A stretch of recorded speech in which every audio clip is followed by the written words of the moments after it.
1.5배로 너무 빠르신가요? 1.5배 보면 돼. 이번에 1시간 51분 거의 영화. 그러네. 와. 감자 드실 땐 꼭 케찹 뿌리시나 봐요. 케찹 중요하죠. 나 PD 케찹 먹나요?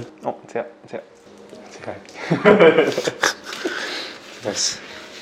자, 시간 관계상 빨리 봅시다. 이동훈 박사의 뼈있는 이야기. 시간 없지 않아? 저녁 먹고 가면 8시, 9시에 연습 끝나면 11시 넘을 거고. 그래서 가는 길에 드라이브스루 하려고. 메뉴가 뭐야? 햄버거? 뭐야 이거? 일부러 오늘 햄버거 드시려고 드신 거 아니에요? 이제 쉬는 토요일을 만들었잖아. 그런 게 생겼나요? 오늘 이제 퐁당퐁당 쉬거든요. 토요일을. 네네네. 내일 놀토니까 이제 그 신나잖아. 제가 오늘 다 햄버거를 쏘겠다 해가지고 한 거거든요. 오늘 딱 했는데 또 여기 햄버거 나오네. 친구분이 기증을 해주신다는 거죠? 네. 네. 친구분께서 용기를 내주셔서 저로서는 뭐 아주 다행이고 이보다 더 좋은 소식이 없는데요. 가족 간의 기증이 아니기 때문에 그 순수성을 증명하는데 그 승인 절차가 까다로워서 시간이 꽤 걸릴 겁니다. 제가 이식 쪽은 잘 모르는데 지금 보니까 승인 절차를 거쳐서 확인한다고 그러는데 아예 안 된다고 저는 이야기를 들었거든. 아예 안 돼요? 가족 아니면 아예 친구는 아예 뭐 불가능하다고 이야기를 들었는데 확인하고 뭐 되면은 또 할 수는 있는가 보네요. 기증을 하다가 돌아가실 수도 있습니다. 우리나라에서는 기증자 수술이 안전하다고 여겨지고 있지만 외국 사례에서는 기증한 분이 사망하거나 남은 간이 기능을 못해서 건강한 사람이 기껏 기증을 한 후에 본인도 이식받는 경우가 있어요. 그래도 해야죠. 안 그럼 얘가 죽는데. 박사님 친구 중에 저런 친구분이 계세요? 나를 위해 기증해 줄 사람? 아니면 내가 누군가를 위해 기증할 수도 있는 사람? 그냥 누구 뭐 상처라 해줄 수 있냐? 그런 거죠. 그 친구가 제일 중요하냐 아니냐의 차이일 것 같아요. 진짜 친한 친구가 있는데 이 친구보다 더 중요한 가족이 있다. 예를 들어 대부분 그럴 거 아니에요. 가족이 더 중요하고 사랑하는 사람들일 거 아니에요. 내가 잘못됐을 때 가족도 힘들어지니까. 그렇죠. 그렇기 때문에 그 모험을 할 수가 없죠. 근데 그런 게 없고 나한테는 이 친구가 제일 세상에서 중요하다. 그러면 기증을 하겠죠. 그럼 기증자의 입장에서는 어떠실 것 같아요? 나는 확신을 가져도 친구는 진짜 미안할 거 아니에요. 아픈 사람은. 그렇죠. 근데 기증하는 사람이 진짜 친구를 위해서 이렇게 기증하는 거는 정말 대단한 거라고 생각은 하는데 어떻게 보면 가족들 입장에서 보면 무책임한 거일 수도 있어요. 가족의 어떤 안위를 걸고 하는 거잖아요. 무조건 저게 좋다라고 이야기는 못 하겠어요. 박사님한테 저런 상황이 오면은 절대 안 주죠. 제가 사랑하는 사람들이 있잖아요. 그러니까 그 사람들을 위해서 제가 안전해야 되니까. 그죠? 그런 의미죠. 자, 비빔면? 얼마 전에 뉴스에서 비빔면 같이 국물이 적은 면 종류가 나트륨이 더 많다고. 나트륨이 왜 안 좋은지 알죠? 짜져서 안 좋지 않나요? 아니 그러니까 밤에 나트륨 많은 거 먹으면 왜 안 좋은지 알죠? 밤에요? 자기 전에. 자기 전에. 그 막혀서 아닌가요? 우리 이상철 원장님 슬퍼하시겠네. 그 이유는 뭐예요? 밤에는 일단은 항이 호르몬 작동이 낮에보다 훨씬 활성화가 되니까. 나트륨이 물을 항상 끌어당긴다고 그랬잖아요. 그러니까 혈압이 높아지는 거죠. 혈압이 높아지면 혈압이 높아지면 아무튼 장난 아니죠. 다음에 담은 것 같은데 나트륨이 물을 같이 머금으니까 네. 혈관 압력이 압력이 높아지고 높아지고. 그러니까 온몸 혈관의 압력이 높아지면 온몸의 압력이 높아지는 네, 거죠. 그렇게 맞아요. 붓고. 네. 지금 배꼽이 빠지려고 그래. 요새 급성 장염 환자들 꽤 있어요. 음식 때문인 것 같은데 당분간은 음식 조심해서 드셔야 합니다. 그리고 소변 검사하신 거 결과가 나왔는데요. 임신. 뭐 안 좋은 거라도. 아니 그게 아니라 유린 HCG 포지티브야. 이 임신. 우리 여기 지금 병원이 임신의 명당이에요. 출산의 기운이 흐르는 곳이에요. 여기 우리 병원에 혹시 제가 앞으로 여기를 떠나면 우리 병원을 어디 산부인과에서 받으면 좋을 것 같아요. 어느 정도냐면 뭐 직원 중에 인공수정 정말 여러 번 해가지고 다 실패했는데 우리 병원에 와서 갑자기 자연 임신이 되고 또 출근하자마자 출산 계획이 전혀 없었는데 갑자기 또 임신이 되고 그런 게 너무 많아요. 네, 그러면은 산부인과는 언제 들어오는 게 좋을까요? 제가 나가야 들어오죠. 어떻게 안 떠나시죠? CMX 때문에 못 떠나지 않으세요? 어쨌든 개원할 때 제가 미래로 들어온 이유가 스위맥스를 설치할 수 있는 유일한 건물이 여기였어가지고 이쪽으로 들어오게 됐는데 그래서 수영도 해보고 그렇게 해가지고 스위맥스 꼭 설치하고 싶다. 뭐 혹시 가게 된다면 또 스위맥스 설치할 수 있는 데로 가야죠. 나이가 있고 자궁벽이 두꺼운 편이셔서 앞으로 외래 꾸준히 다니시면서 관리 잘 받으셔야 돼요. 네, 교수님. 다른 궁금하신 건? 몇 달 전부터 가슴 쪽에서 뭐가 좀 만져지는 것 같아서요.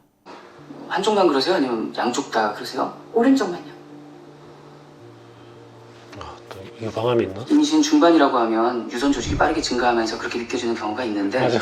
아직 초기라 그건 아닐 것 같고 현정화 선수 때부터 말씀만 하면 대부분 다 맞아요. 근데 저렇게 속이 불편해서 응급실로 갔다가 산부인과로 왔다가 또 이제 외과까지 가는 거잖아요. 이런 경우가 있나요? 그러니까 많아요. 대수롭지 않게 왔다가 진단을 받는 경우도 많고 의사 입장에서도 뭐 이렇게 하다가 우연하게 탁 뭘 발견하는 경우도 또 환자는 대수롭지 않게 이야기를 하는데 의사가 들었을 때 느낌이 쎄할 때가 있어요. 오랫동안 좀 환자 보다 보면 약간 의사도 촉 같은 게 생기거든요.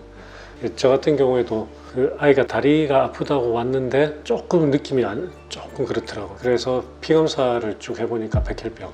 정형외과 왔다가 정형외과 갔다가 백혈병 진단받는 경우도 있죠. 혹시 정형외과에는 암이 있나요? 정형외과는 많죠. 뼈하고 근육, 뭐 근골격계. 암은 모든 조직에 다 생길 수 있으니까. 요즘에 이제 골육종으로 수술받고 이런 아이들도 저한테 많이 오는데 제가 골육종을 수술한다는 게 아니고 골육종은 아이들한테 생기는 제일 공격적인 암이거든요. 그러면 이제 다리를 절단할 수도 있지만 요즘은 이제 절단까지는 안 하고 어쨌든 그래도 뼈의 굉장히 많은 부분을 다 통째로 드러내야 되거든요. 그러려면 그쪽을 다시 뼈를 만들고 이런 과정이 필요하잖아요. 과정의 일부 구간을 제가 치료를 하니까 그런 아이들도 제가 다루죠. 네, 안녕하세요. 네. 아유, 매번 감사합니다. 또 신세를 지내요. 안녕하세요. 우지 안녕. 안녕하세요. 신세라니요. 오히려 우주 있으면 모네랑 마네도 더 잘 놀아서. 아, 이거 나영석 PD 아니에요? 까메오 출연? 네. 나 PD. 나 PD가 더 낫지. 실례가 안 됐다면. 왜 한 번도 안 물어보세요? 엄마가 왜 다쳤는지. 얘기하고 싶지 않은 것 같아서. 가정폭력범이에요, 우리 아빠. 저 어릴 때부터 술만 먹으면 엄마를 때렸어요.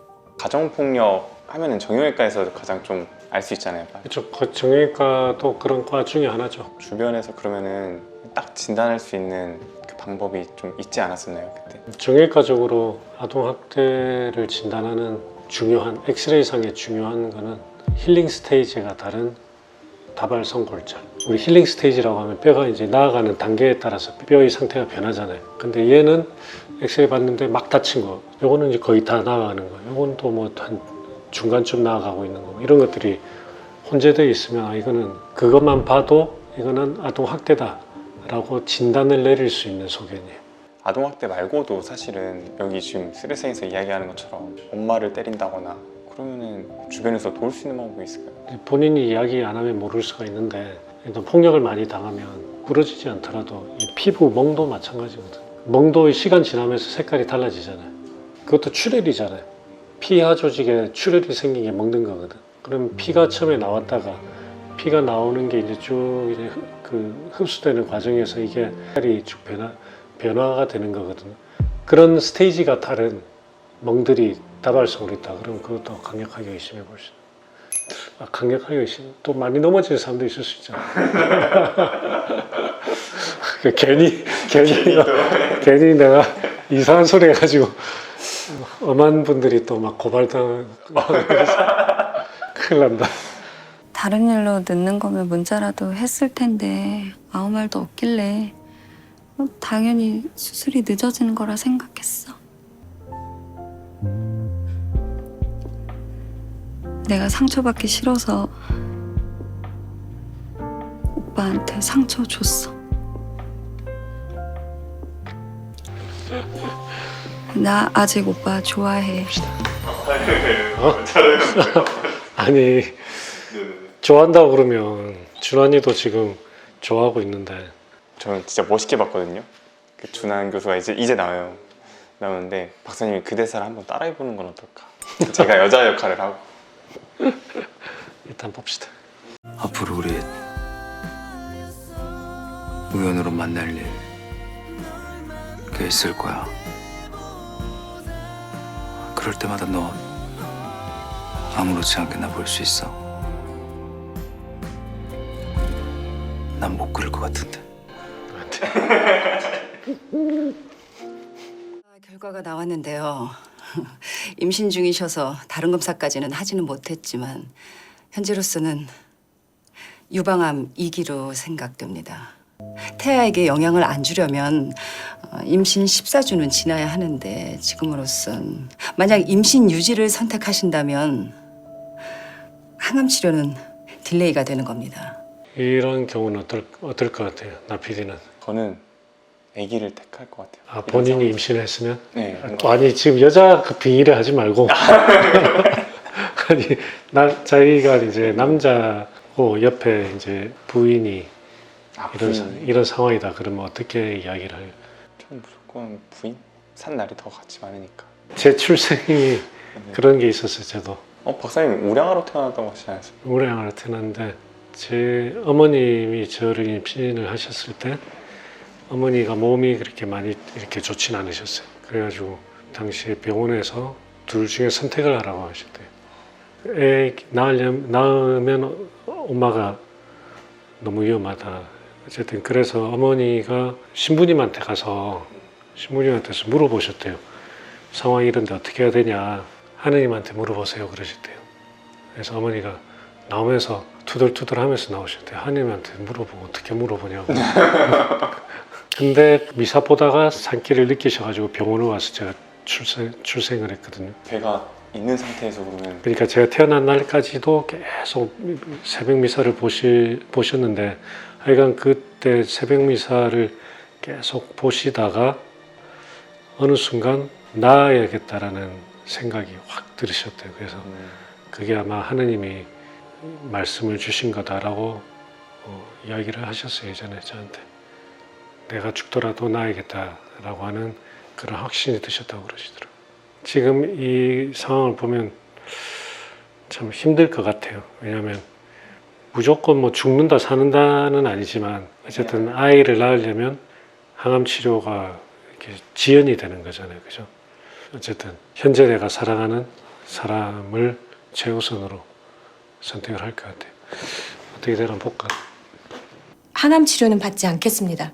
아기 낳고 나서 그러고 항암 치료 받겠습니다. 뭔 소리야? 항암 치료를 안 받겠다니.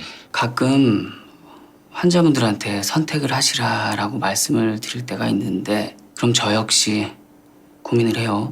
이렇게 생각을 하면 해결이 될 때가 많더라고요. 내 가족이라면 어떻게 할까? 내 여동생이라면 난 어떻게 할까? 되게 와닿는 게 선택지를 줄 때가 있거든요. 예전에 그런 이야기를 한번 들었을 때 그 되게 기억 속에 남아 있는데 제가 아는 분이 병원에 갔는데 두 가지의 치료를 할 수가 있는데 환자분이 선택을 하세요 이렇게 이야기를 했대요. 근데 그걸 듣고 너무 황당했다고 그러더라고요.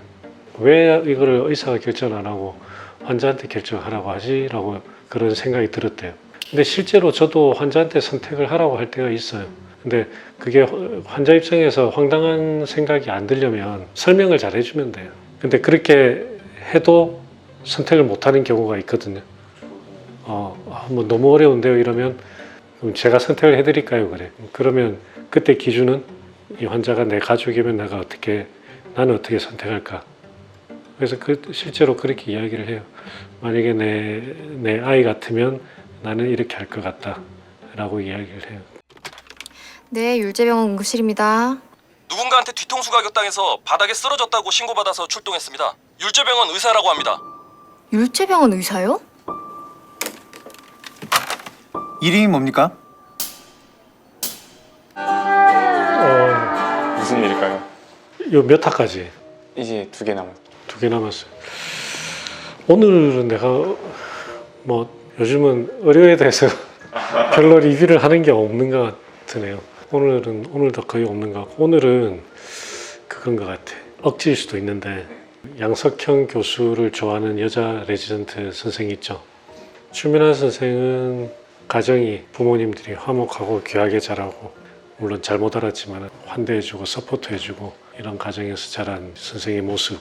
장겨울 선생 같은 경우에는 이렇게 집에 아버지가 가정 폭력을 하고 힘든 환경 속에서 자라온, 이렇게 귀하게 자라고 보호를 받는 딸과 힘든 환경에서 자라고 오히려 이제 어른이 돼서는 부모님을 보호해주는 두 딸을 좀 비교를 하는 모습하고, 임신이 되면서 유방암에 걸려가지고 아이를 위해서 나를 희생을 하려고 하는 엄마, 또 친구를 위해서 나의 목숨을 걸고 내 간을 떼어주려고 하는 친구. 그래서 내가 사랑하고 좋아하는 사람을 위해서 나를 희생을 하려고 하는 두 사람을 이렇게 같이 보여주는 그런 것 같아요. 이상철 선생한테 충격받은 이후로 자꾸 그런 걸 생각하게 되네. 나 많이 늘었잖아. 네.